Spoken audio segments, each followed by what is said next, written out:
ஒரு வழியாக dish washer install பண்ணி அதை நான் யூஸ் பண்ணவும் ஆரம்பிச்சிட்டேங்க. கடந்த ஒரு வாரமாக நான் வந்து யூஸ் பண்ணிகிட்ருக்கிறேன். ரொம்ப சூப்பராக இருக்குது. யாரெல்லாம் வந்து அஃபோர்ட் பண்ணி வாங்க முடியும், நான் உங்கள் வீட்டில் வந்து கிச்சனில் இடம் இருக்குது அப்படின்னு நினைக்கிறீங்களோ அவங்கெல்லாம் கண்டிப்பாக வாங்கி யூஸ் பண்ணுங்கள். உங்களோட வேலையில் வந்து பாதி வேலை குறைஞ்ச மாதிரி ஃபீல் பண்ணுவீங்க. ஏன்னா நமக்கு வந்து பாத்திரம் சேர்ந்துட்டே இருக்கும். 3 நேரம் சமைக்கிறோம் அப்படின்னா 3 டைம் 5 டைம் நம்ம பாத்திரம் விளக்குற மாதிரி இருக்கும். சிங்க் ஃபுல்லாக பாத்திரம் எப்படியும் வந்துடும்.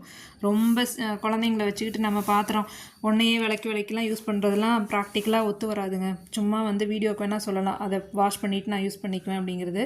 மைட்பி இருப்பாங்க சில பேர், பட் என்னாலாம் அந்தளவுக்கு முடியாது. பாத்திரம் வந்து சேர்ந்துட்டே தான் இருக்கும். ஏன்னா காலையில் ஸ்கூலுக்கு அனுப்புகிற அவசரத்தில் நம்மளால் ரொம்ப செலக்டிவாக எடுத்து அதையே வாஷ் பண்ணிவிட்டு யூஸ் பண்ணுறது இது வந்து ரொம்ப கஷ்டம். டிஷ்வாஷர் பார்த்திங்கன்னா நான் வந்து பாஷ் பிராண்டு தான் வாங்கியிருக்கேன். ஸோ இதில் வந்து நான் ரின்ஸ் பண்ணிட்டு தான் போடுறேன். அதாவது ஃபுல் அண்ட் ஃபுல் அப்படியே என்ன சிங்கில் இருக்கோ அதை எடுத்து அப்படியே நான் போடல. டேப் வாட்டரில் ஒரு டைம் லைட்டாக ரின்ஸ் பண்ணிட்டு தான் போடுறேன்.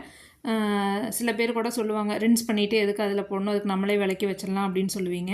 நம்ம விளக்குறக்கும் இந்த மிஷின் விளக்குறக்கும் 100% டிஃப்ரென்ஸ் இருக்குது. நீங்கள் அதை யூஸ் பண்ணி பார்த்தவங்களுக்கு மட்டும்தான் அது புரியும்.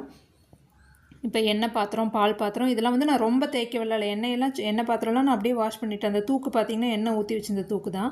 அதை நான் வந்து அப்படியே தான் உள்ளே வச்சுருக்கேன். லைட்டாக தண்ணி ஊற்றி இது அலசிட்டு அப்படியே வச்சுருக்கேன்.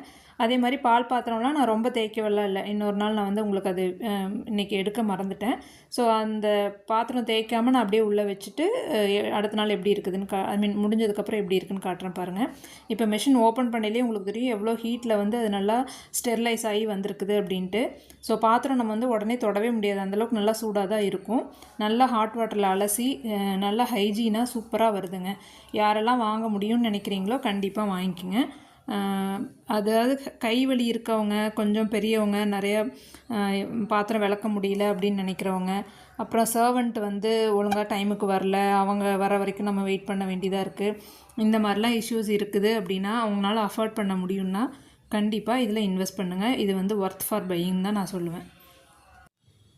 இன்னொரு வீடியோவில் வந்து நான் டிஷ்வாஷர் வாங்குறதுக்கு முன்னாடி நம்ம வீட்டில் என்ன செட்டப் இருக்கணும், அதாவது வந்து ப்ளக் பாயிண்ட்லேருந்து அவுட்லெட், இன்லெட் இது எல்லாமே வந்து வாட்டர்னுடைய ஃபோர்ஸ் இதெல்லாம் வந்து எந்த லெவலில் இருக்கும் அப்படிங்கிற டீட்டெயில்டு வீடியோ வந்து நான் போடுறேன். உங்கள் யாருக்காவது ஏதாவது டவுட் இருந்தால் கமெண்ட் பண்ணுங்கள். தேங்க்யூ.